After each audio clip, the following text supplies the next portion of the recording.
Abiso sa mga kapuso nating pasahero, ang flag down rate po sa mga taxi ay 50 pesos na ayon sa LTFRB. At may unang balita live, si Bam Alegre. Bam!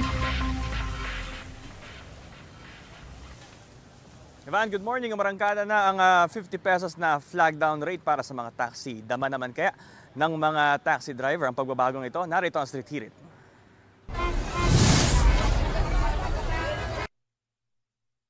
...2022 na magpetisyon ng grupo ng mga taxi operator at taxi driver para sa 60 pesos na taas pasahe.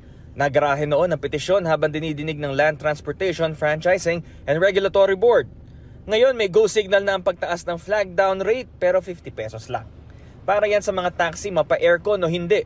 Airport taxi lang ang hindi kasama sa kautusan. At tanging ang mga taxi na may calibrated na metro ang pwedeng maningil ng bagong flag down rate.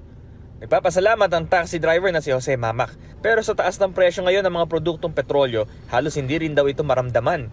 Kasi hindi naman masyadong sumasakay yung mga mas gusto na nila yung motorcycle taxi. Tapos yung 10 pesos na dagdag ng hindi malaman kung pambiling candy lang. Ganito rin ang opinyon ng Philippine National Taxi Operators Association. Mas makakatulong daw sa kanilang hanap buhay kung 60 pesos ang flag down rate. Bukod doon, hindi rin basta-basta maaaring maningil ng bagong rate. May mga operator na pinipiling hindi magpa-calibrate ng kanilang metro dahil lugi pa raw sila sa gagastusin lalo kung may fleet ng taxi. Ang ilang taxi driver dadaanin na lang sa tiyaga ang pamamasada para makarami ng kita. Laking bagay na rin yung kahit paano may 10 na rin ng kasi kung halimbawa maka 10 kang pasahero, 100 din yun, pangkain din namin yan. Iba't iba naman ang reaksyon ng mga pasahero sa dagdag pasahe sa mga taxi.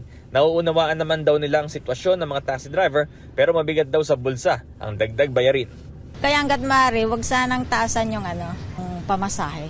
Siyempre lalo po sa kapos na pera, siyempre mabigat din sa kanila yon.